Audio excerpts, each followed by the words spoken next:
خوش آمدید۔ آج کے اس سفر میں ہم تاریخ کے ایک بے حد حیرت انگیز اور عظیم و شان دور میں داخل ہونے والے ہیں۔ ہم بات کریں گے حضرت داؤد علیہ السلام کی زندگی کے بارے میں، ایک ایسا سفر جو معجزات، کڑی آزمائشوں اور الہی فیصلوں سے بھرا پڑا ہے۔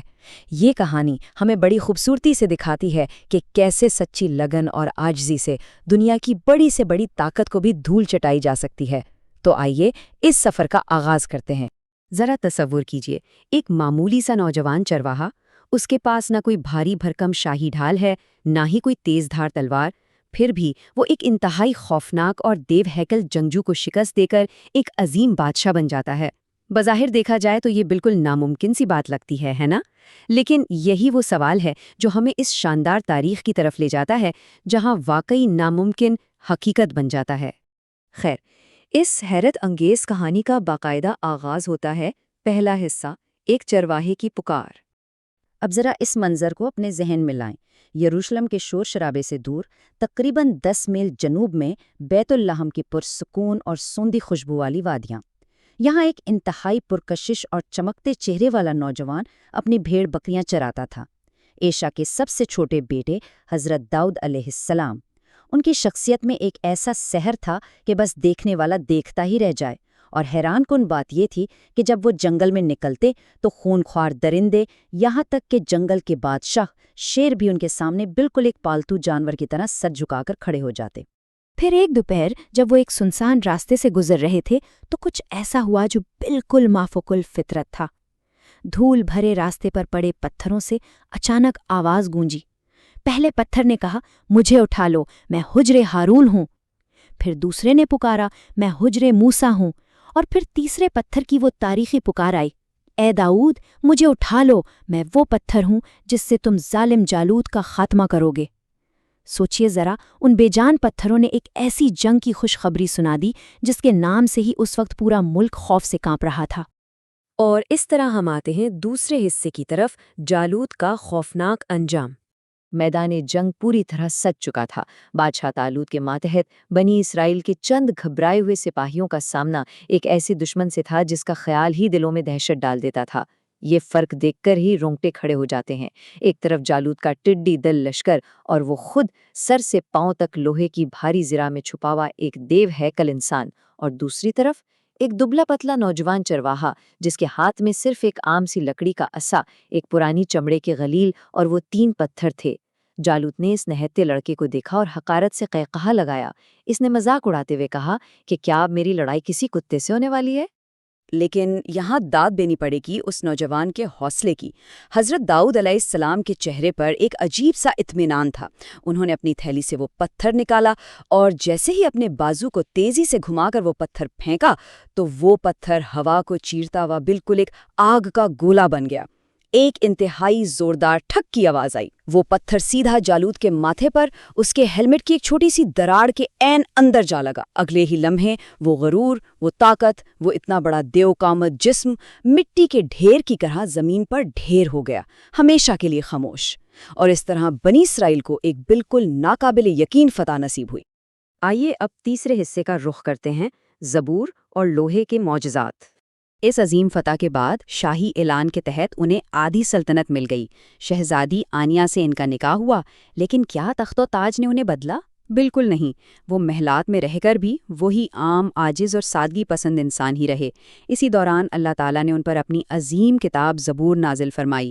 یہ محض لفظوں کا مجموعہ نہیں تھی، بلکہ حکمت، حمد اور الہی عشق کا ایک ایسا نچوڑ تھی جو ماہ رمضان میں ان پر اتاری گئی۔ جب وہ صبح سویرے اپنی انتہائی سریلی آواز میں اس کی تلاوت کرتے نا، تو یقین مانے ہوا کا درجہ حرارت تک بدل جاتا تھا۔ ان کی تلاوت میں ایک ایسا روحانی جادو تھا جو پوری فطرت کو روک دیتا تھا۔ خونخوار درندے اپنا شکار بالکل بھول کر ان کے ارد گرد خاموش بیٹھ جاتے۔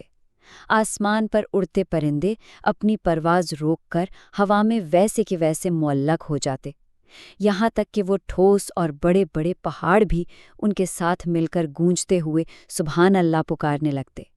ان کا پورا وجود اللہ کی محبت میں فنا ہو جاتا تھا۔ خیر، 360 کا یہ عدد بھی اپنی جگہ انتہائی دلچسپ ہے۔ حضرت داؤد علیہ السلام پوری دنیا کے حکمران بن چکے تھے، لیکن وہ بیت المال پر بوجھ نہیں بننا چاہتے تھے۔ تو انہوں نے کیا کیا؟ انہوں نے اپنی محنت سے ٹھیک 360 کڑیوں والی زریں ہی تیار کیں۔ انہیں بیچ کر جو 3,60,000 درہم کمائے، بس اسی سے اپنا گزارا کیا۔ یعنی اتنے بڑے بادشاہ ہو کر بھی اپنی محنت کی حلال کمائی کھائی۔ کیا کمال کی بات ہے! اور دوستو، یہ زرہ کوئی عام زرہ نہیں تھی، یہ چین میل تھی، یعنی کڑیوں والی زرہ۔ یہاں اللہ کا ایک اور معجزہ دیکھیے۔ وہ ٹھوس اور سخت لوہا اٹھاتے اور بنا کسی آگ یا بھٹی کی تپش کے وہ ٹھنڈا لوہا ان کے ننگے ہاتھوں میں بالکل موم کی طرح نرم ہو جاتا تھا۔ وہ اپنی انگلیوں سے لوہے کے باریک حلقے بناتے اور انہیں ایسے پروتے کہ ایک انتہائی مضبوط، لچکدار لیکن ہلکی پھلکی زرہ تیار ہو جاتی، جسے دشمن کی کوئی تلوار چیر نہیں سکتی تھی۔ ان کی اس کمال عاجزی کی ایک اور چھوٹی سی لیکن بہت گہری مثال ملتی ہے۔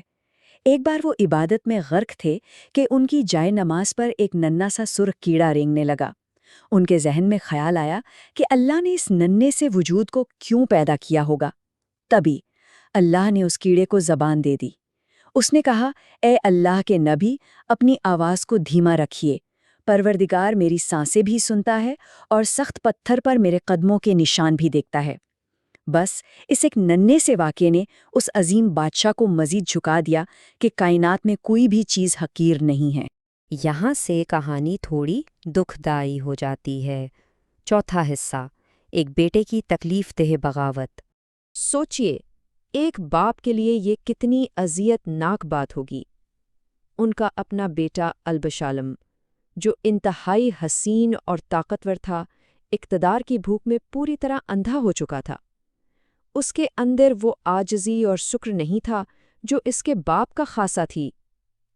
اس نے نہایت مکاری سے لوگوں کے دلوں میں جھوٹے وعدوں کا زہر گھولنا شروع کیا، پھر خفیہ طور پر 50 چنے ہوئے محافظوں کا ایک دستہ بنایا، اور ایک شام جب حضرت داؤد علیہ السلام عبادت میں مصروف تھے، اس نے یروشلم کے محل کا گھیراؤ کر لیا۔ ایک نبی اور ایک شفقت کرنے والے باپ کی حیثیت سے انہوں نے اس مقدس شہر میں اپنوں کا ہی خون بہانے کے بجائے خاموشی سے شہر چھوڑنے کا بے حد مشکل فیصلہ کیا۔ لیکن قدرت کا فیصلہ کچھ اور تھا۔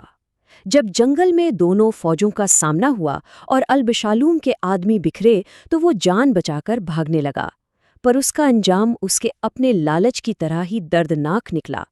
اس کے اپنے لمبے خوبصورت بال ایک بڑے درخت کی لٹکتی ہوئی شاخوں میں ایسے بری طرح الجھے کہ وہ گھوڑے سے گر کر ہوا میں ہی لٹکتا رہ گیا۔ وہیں اسے قتل کر دیا گیا۔ جب یہ خبر پہنچی تو حالانکہ ان کی سلطنت تو واپس مل گئی تھی، لیکن ایک باپ کا دل اپنے بیٹے کی موت پر رونے سے نہ رک سکا۔ اب چلتے ہیں 5ویں اور آخری حصے کی طرف، بستی آئلہ کا عذاب۔ یہ ایک ایسا واقعہ ہے جو روح کو جھنجھوڑ کر رکھ دیتا ہے۔ بحیرہ احمر کے خوبصورت ساحلوں پر ایلا نامی ایک خوشحال ماہی گیر بستی آباد تھی۔ ان لوگوں کے لیے ایک سخت الہی قانون تھا۔ ہفتے کے دن یعنی سنیچر کو مچھلی پکڑنا ان کے لیے مکمل طور پر منع تھا۔ یہ دراصل ان کے صبر کا امتحان تھا۔ باقی پورا ہفتہ مچھلیاں سمندر کی گہرائی میں چھپی رہتی، لیکن جیسے ہی ہفتے کا دن آتا، حیرت انگیز طور پر ہزاروں چمکتی ہوئی مچھلیاں سطح پر آ جاتی، اتنی قریب کہ کوئی بچہ بھی ہاتھ سے پکڑ لے۔ اور یہی وہ منظر تھا جس نے ان کے دلوں میں لالچ کا بیج بو دیا۔ اب آئیے دیکھتے ہیں کہ اس لالچ نے ان سے کیا کروایا۔ انہوں نے شاطرانہ دھوکے کا ایک منصوبہ بنایا۔ پہلے انہوں نے ساحل کے ساتھ بڑے بڑے گڑھے کھودے، پھر چھوٹی ندیوں کے ذریعے ان گڑھوں کو سمندر سے جوڑ دیا۔ ہفتے کے دن جب مچھلیاں ان گڑھوں میں آتیں تو وہ پیچھے سے نالیوں کا منہ بند کر دیتے، اور پھر اتوار کی صبح آرام سے ان پھنسی ہوئی مچھلیوں کو نکال لیتے۔ انہیں لگا کہ انہوں نے قدرت کے قانون کو بہت آسانی سے بے وقوف بنا لیا ہے۔ حضرت داؤد علیہ السلام نے انہیں اس حرکت سے بار بار خبردار کیا، پر جب لالچ آنکھوں پر پٹی باندھ لے تو کہاں کچھ دکھائی دیتا ہے۔ اس صورتحال میں پوری بستی 3 حصوں میں بٹ گئی۔ ایک وہ جو سیدھا گناہ کر رہے تھے، دوسرے وہ جو خاموش تماشائی بن کر بس چپ چاپ دیکھ رہے تھے، اور تیسرے وہ مٹھی بھر نیک لوگ جنہوں نے حق کی آواز اٹھائی۔ جب ان گناہ گاروں نے ایک نہ سنی تو ان نیک لوگوں نے خود کو بچانے کے لیے بستی کے درمیان ایک بڑی دیوار کھڑی کر لی تاکہ وہ اس آنے والے طوفان سے خود کو الگ کر سکیں۔ اور پھر عذاب کی وہ خاموش اور دہشتناک صبح طلوع ہوئی۔ جب نیک لوگوں نے دیوار کے اس پار جھانکا تو خوف سے ان کی چیخیں نکل گئیں۔ وہاں ایک بھی انسان زندہ نہیں تھا۔ وہ سارے گناہگار بندروں میں تبدیل ہو چکے تھے۔ یہ ایک دل دہلا دینے والا منظر تھا۔ وہ بندر اپنے انسانی رشتہ داروں کو پہچان رہے تھے، ان کے کپڑے پکڑ کر زار و قطار رو رہے تھے، لیکن ان کے حلق سے اب صرف جانوروں جیسی چیخیں نکل رہی تھیں۔ انہوں نے اپنی انسانیت کو خود اپنے ہاتھوں ختم کر دیا تھا، اور تاریخ بتاتی ہے کہ صرف 3 دن کے اندر اندر وہ سب ہلاک ہو گئے۔ یہ واقعہ ہمیں سچ میں ایک بہت گہری سوچ میں ڈال دیتا ہے۔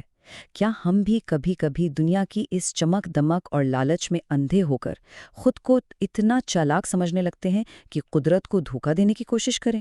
یا پھر کیا ہم اس عظیم بادشاہ کی طرح صبر کرنے والے اور عاجز بنیں گے جس کے ہاتھوں میں سخت لوہا بھی موم بن جایا کرتا تھا؟